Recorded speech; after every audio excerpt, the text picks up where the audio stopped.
नमस्कार दोस्तों। सबसे पहले हमें सर्कल बनाना है, तो सर्कल बनाने के लिए ये मैंने एक जुगाड़ बनाया है। ये वेल्डिंग रॉड है, इस पर मैंने एक पेंसिल बांध दिया है। इसकी सहायता से हम बनाएंगे सर्कल। तो 2.5 इंच का ये चौड़ाई है अभी फ़िलहाल।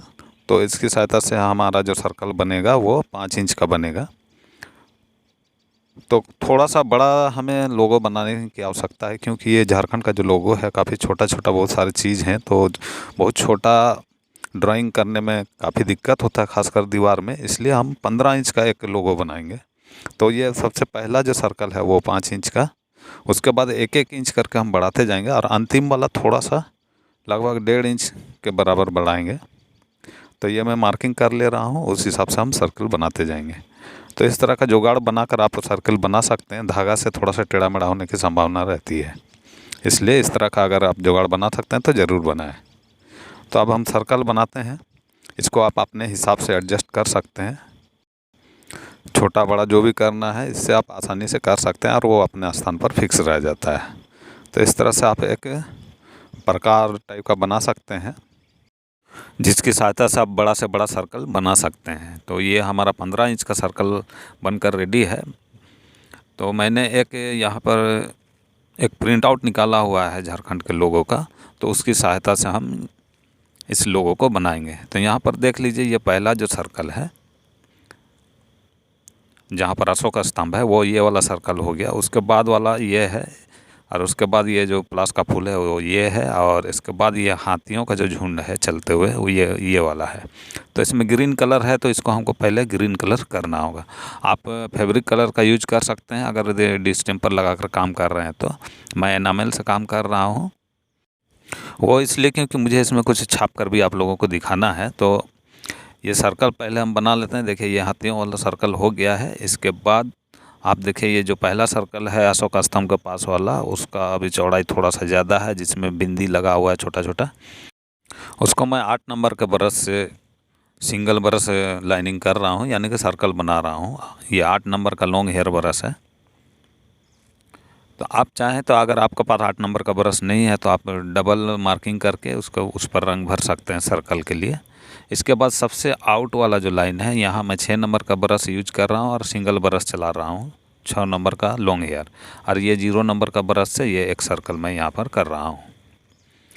तो पिछले वीडियो में मैंने जो लोगो बनाया था उसको इस तरह से कार्बन लगाकर छापा था। तो इस तरह से ये जो अशोक स्तंभ है इसका आउटलाइन और जो भी सुविधा होता है उसको मैं इसमें छापने वाला हूँ।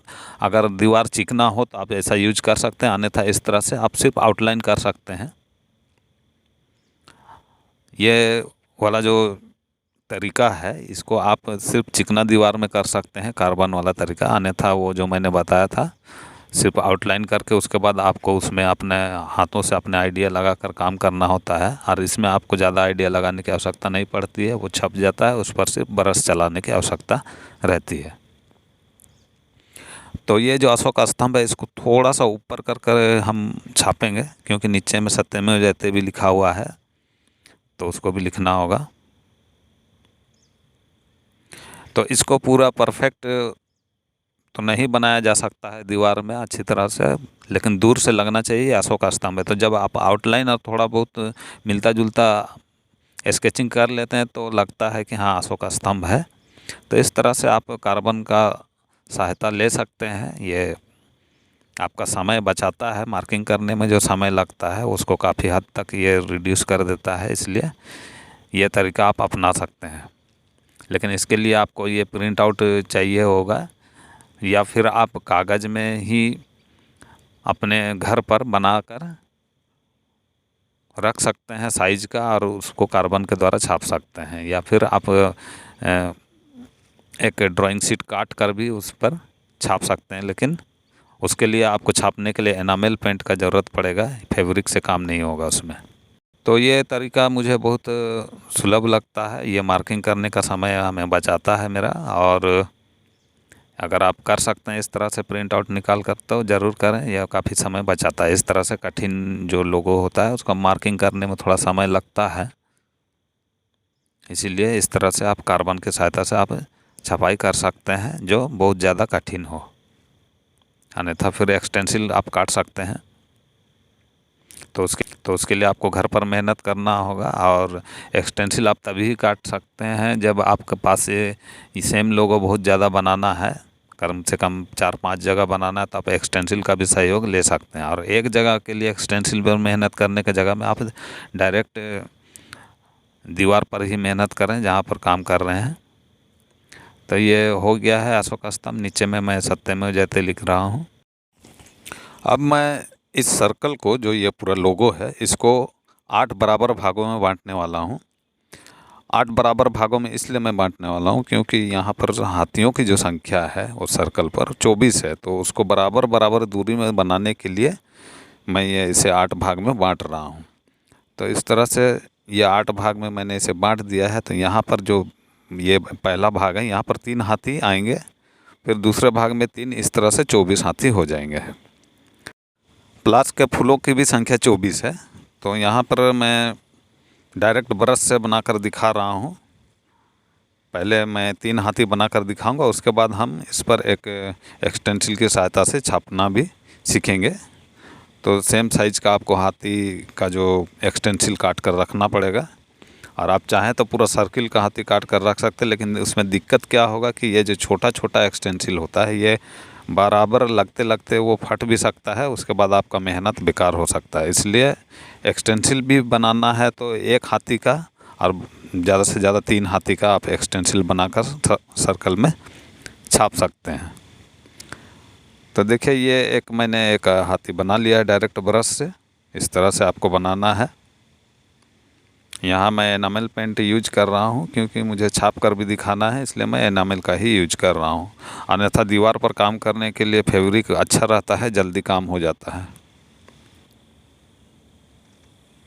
तो ये एक हाथी हो गया। तो यहाँ पर आपको ध्यान देना है कि ये जो भाग मैंने बांटा हुआ है 8 भाग, उसी का अंदर में हमें 3 हाथी बनाना है। अब जो पहले हाथी का पीछे का पैर और आगे का पैर का जो दूरी है उसको ध्यान में रखते हुए हमें इस तरह से पहले पैर को ड्राइंग कर लेना है। इससे क्या होगा कि हाथियों का साइज बराबर रहेगा। और उसके बाद इस तरह से एम टाइप का लिखना है और सूंड ऊपर उठाकर आगे की ओर थोड़ा सा मोड़ देना है।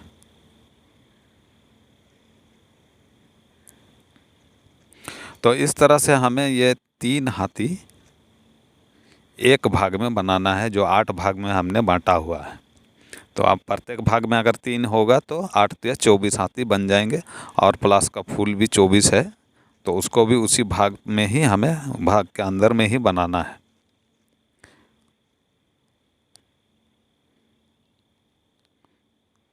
तो आप देख रहे हैं ये तीसरा हाथी बन रहा है और वो भाग के अंदर में ही है। और सबसे पहले पैरों को बनाना है। पैरों के बीच की दूरी जो है, पीछे पैर का और आगे पैर का, उसको बराबर रखेंगे तो हाथी का जो साइज है सब में बराबर बनेगा। इस चीज़ को ध्यान में रखना है। और अगर आप गिनती को मायने नहीं देते हैं तो आप ऐसे भी अंदाजन बना सकते हैं, कोई दिक्कत नहीं है। लोगो जैसा दिखना चाहिए सिर्फ। और अगर आप गिनती को मायने में रखते हैं तो आपको इस तरह से 8 भाग में करना होगा। अब हम इसमें छापने वाले हैं। देखिए, ये एक एक्सटेंसिल मैंने काटा हुआ है हाथी का। तो इस तरह से एक कपड़े की सहायता से या स्पंज की सहायता से आप बराबर दूरी के हिसाब से इसको छापते जा सकते हैं। और कुछ चीज़ अगर दाएं बाएं हो जाता है तो एनामेल पेंट होने की वजह से आप इसको मिटा कर भी फिर से ठीक कर सकते हैं। तो ये पूरी हाथी बन गए हैं। अब देखिए, यहाँ पर यह प्लास का फूल है, ये भी 24 है। तो इसको भी इसी तरह से 8 भाग में जो बांटा हुआ है उसी का अंदर में ही हमें 3-3 करके बनाते जाना है। आप चाहें तो इस तरह से मार्किंग कर सकते हैं 3 भाग में। और उसके बाद इस प्लास का फूल को भी डायरेक्ट ब्रश से हम इस तरह से बना सकते हैं। एक यू टाइप का लिखना है, ऐसा ओंठ टाइप का, हंसते हुए ओंठ जो होते हैं उस तरह से। और उसके बाद ये एक पत्ती जैसा बना देना है और यहाँ पर एक पूँछ जैसा कर देना है। बस इसी तरह से बनाते जाना है, ये जल्दी हो जाता है। और ये कलर जो है केसरिया रंग, इसमें मैंने फैब्रिक कलर इसको यूज किया है। एनामेल पेंट का केसरिया रंग उतना अच्छा खिलता नहीं है। ये कलर मुझे पसंद है, यह फैब्रिक में ये बहुत अच्छा रंग देता है। और जबकि एनामेल में इसका कलर उतना ग्लोसी नहीं होता है, इसलिए मैं इसी को ही प्रीफर करता हूँ, फैब्रिक को। तो इस तरह से आपको 8 भाग में ये जो प्लास का फूल है उसको बनाते जाना है। ये जल्दी हो जाता है। एक तो फैब्रिक से आप बना रहे हैं तो आप जल्दी हो जाता है, जल्दी जल्दी ब्रश चलता है, इसमें ज़्यादा देर तक रंग रहता है ब्रश में। जल्दी काम करने के लिए फैब्रिक ही बेस्ट होता है। लेकिन इसका दिक्कत क्या है, ये जल्दी सूख जाता है, इसको फिर आपको मिटाने में दिक्कत होता है। आपको इसमें रंग लगा कर मिटाना पड़ेगा। आप कपड़े से पोंछ कर नहीं मिटा सकते हैं। तो इस तरह से प्रत्येक भाग में ये मैंने 3-3 फूल बनाया है, प्लास का फूल। तो इस तरह से ये 24 फूल बन गए हैं लगभग। और अगर इसमें भी आप गिनती को प्रीफर नहीं करते हैं तो कोई बात नहीं है, लेकिन इसका कुछ मायने होता है गिनती का। अब इसके नीचे वाले सर्कल का हमें काम करना है। तो यहाँ पर देखिए, मैं आपको दिखाता हूँ वो जो चित्र है प्रिंट आउट। यहाँ पर देखिए, ये कुछ लोग हैं, ये 8 लोग हैं टोटल। 8 लोगों का एक ग्रुप है। जो एक आदमी बजा रहा है, 4-5 आदमी नाच रहे हैं, लेडीज़ और जेंट्स, और 2 लेडीज़ कुछ टोकरी में ढोई हुई हैं। और इनका 8 लोगों का ग्रुप है जो कि 6 भाग में है। तो हमें 6 ग्रुप बनाना है यहाँ पर उन लोगों का, छोटा छोटा। तो इसको बनाने के लिए उस तरह से हमें पहले 8 ग्रुप इस तरह से बना लेना है और उसको डमरू शेप दे देना है। फिर ऊपर में एक छोटा सा गोल बना देना है मुंडी के लिए, इस तरह से। और पैरों को बाजे वाले की तरफ होना चाहिए और बाजे वाले का पैर उसके नाचने वालों की तरफ होना चाहिए। और एक टोकरी जो ढोई हुई है उसका मुंह नाचने वालों की तरफ, एक पहले वाला का होना चाहिए, दूसरे वाला का उसका अपोजिट में होना चाहिए। तो इस तरह से ये मैंने काम कर लिया है समय बचाने के लिए। अब फर्स्ट सर्कल में कुछ बिंदियां हैं, उसको हम बनाते हैं। तो इसका गिनती नहीं है कुछ, इसको सिर्फ डिजाइन के लिए किया गया है। लेकिन हाथी और प्लास का फूल का जो 24 का संख्या है उसका कुछ मायने है। क्या मायने है मुझे नहीं पता, लेकिन ये बिंदी जो है ये गोल गोल वाइट से, इसका काम सिर्फ डिजाइन में ये है, डिजाइन के लिए है, इसलिए इसका गिनती मायने नहीं रखता है। आप अपने हिसाब से इसको कर सकते हैं। ये बिंदी हो जाने के बाद हमारा काम इसमें रह जाएगा लिखने का। ऊपर में हिंदी से झारखंड सरकार लिखना है और नीचे में इंग्लिश से गवर्नमेंट ऑफ झारखंड लिखना है। तो ये सर्कल को आप बराबर दूरी मेंटेन करते हुए इसको बनाते जाएं, छोटा छोटा बिंदी इस तरह से। यदि इसके लुक को और थोड़ा ग्लोसी और चमकदार बनाना चाहते हैं तो आप इस पर डबल कोट भी चढ़ा सकते हैं, जैसे हाथियों पर और ये प्लास का फूल पर, ये और उसका चमक में बढ़ोतरी हो जाएगा। लेकिन हमें जल्दी में काम निपटाना होता है, इसलिए ऐसा काम करें कि एक बार में ही फाइनल हो जाए, डबल कोट चढ़ाने की आवश्यकता ना पड़े। और यदि आप सिर्फ लोगो ही बना रहे हैं, कहीं पर स्पेशल लोगो ही बनाना है तो अच्छी तरह से बनाना है, तो आप डबल कोट चढ़ा सकते हैं। यदि आप एक्सटेंसिल बनाकर छापना चाहते हैं तो उसमें आपको दोबारा कुछ काम करने की आवश्यकता रहती है। जैसे मैंने हाथियों को छापा तो उसमें पूंछ काफ़ी पतला है हाथी का, तो वो प्रिंट में नहीं आया था, तो उसको मुझे ब्रश से ठीक करना पड़ा। और कहीं कहीं कुछ छूट भी जाता है तो उसको ठीक करना पड़ता है एक्सटेंसिल काट कर जब आप छापते हैं। तो एक्सटेंसिल तभी बनाएं जब आपको बहुत सारा काम करना हो। और ये इस तरह से छोटा छोटा एक्सटेंसिल एक बार में पूरा सर्किल नहीं बनाएं, वो आपको दिक्कत करेगा, आपका मेहनत बेकार हो जाएगा। एक एक या दो हाथी का या फिर प्लास के फूल का आप एक्सटेंसिल बना सकते हैं और उसको छाप सकते हैं। तो छापने के लिए हमेशा एनामेल पेंट का ही यूज करें, फैब्रिक से आपका एक्सटेंसिल फट जाएगा, क्योंकि कागज़ का बना होता है एक्सटेंसिल। और छापने के लिए सूती कपड़ा या फिर स्पंज का सहारा लें, इससे अच्छा होता है। और जब भी रंग में डुबोएंगे स्पंज को तो उसको थोड़ा सा किसी सरफेस में एक बार मार लें ताकि एक्स्ट्रा रंग निकल जाए। उसके बाद धीरे धीरे उसको छापने का प्रयास करें। एक बार में अगर आप रंग लेकर छापेंगे तो वो फैल जाएगा और आपका मेहनत बेकार हो जाएगा, इसलिए किसी भी सरफेस पर मार लें। इसके बाद ये जो प्लास का फूल है इस पर डंडी बनाना है। यहाँ पर देखिए ये इस तरह से काले रंग से एक डंडी बनाना है प्रत्येक फूल में। इस तरह से हमारा ये लोगो लगभग कंप्लीट हो चुका है। अभी इस पर सिर्फ लिखना बाकी रह गया है। ऊपर में हिंदी से झारखंड सरकार और नीचे में गवर्नमेंट ऑफ झारखंड, उसको लिख लेने के बाद हमारा ये लोगो पूर्णतः कंप्लीट हो जाएगा।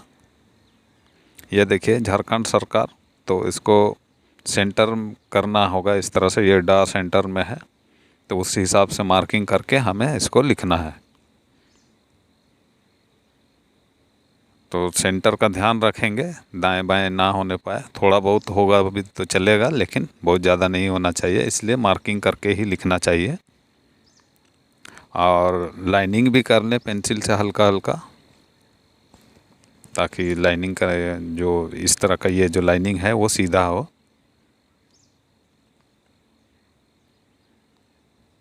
और बहुत छोटा लिखना पड़ता है, थोड़ा सा इसमें लिखने में भी कठिनाई हो सकता है, इसलिए इत्मीनान से लिखें। और हालांकि हमारा काम जल्दबाजी में रहता है, जल्दी करना होता है।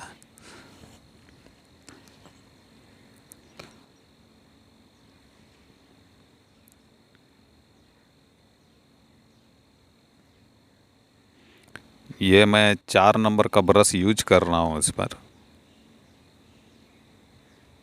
आप चाहें तो 2 नंबर का ब्रश से भी काम कर सकते हैं। यहाँ पर 2 पॉइंट रहता है अगल बगल सीध में, जो कि सर्कल को 2 भाग में बांटता है। ठीक सेंटर में ये है, दोनों का 2 भाग जो है देख लीजिए यहाँ पर। अब यहाँ पर गवर्नमेंट ऑफ झारखंड में ऑफ देखिए सेंटर में है, तो यहाँ पर मुझे ऑफ लिखना है। तो पहले मैं ऑफ से ही मार्किंग करना चालू करूँगा। ऑफ झारखंड, जहाँ पर ख़त्म हो रहा है वहाँ से इधर में हम शुरू करेंगे गवर्नमेंट। उसके बाद ब्रश से हम लिखना शुरू करेंगे। तो ये तरीका है इसको लिखने का। इस तरह से आप, इससे क्या होगा कि आपका जो सेंटर है वो लिखावट सेंटर में ही आ जाएगा, जो कि देखने में अच्छा लगेगा। ज़रूरी नहीं है कि आप कौन सा फ़ॉन्ट लिख रहे हैं, सिर्फ आप जो फ़ॉन्ट अच्छी तरह से लिख सकते हैं उसी फ़ॉन्ट को यूज करें, और जिसको छोटा लिख सकते हैं आप। इस तरह आइडिया लगाकर आप कोई भी लोगो बना सकते हैं। धागा की सहायता से आप सर्कल बना सकते हैं, लेकिन वो थोड़ा सा दाएं बाएं हो सकता है, इसलिए ये आइडिया लगाकर आप सर्कल बनाएं, परफेक्ट बनेगा। तो लोगो लगभग कंप्लीट है। बहुत बहुत धन्यवाद दोस्तों वीडियो देखने के लिए। आशा है कि इस वीडियो से आप लोगों को बहुत कुछ सीखने को मिला होगा, और आगे भी मेरे चैनल को इस तरह से सपोर्ट करते रहेंगे तो और भी मैं वीडियो इस तरह का लाता रहूँगा। बहुत बहुत धन्यवाद।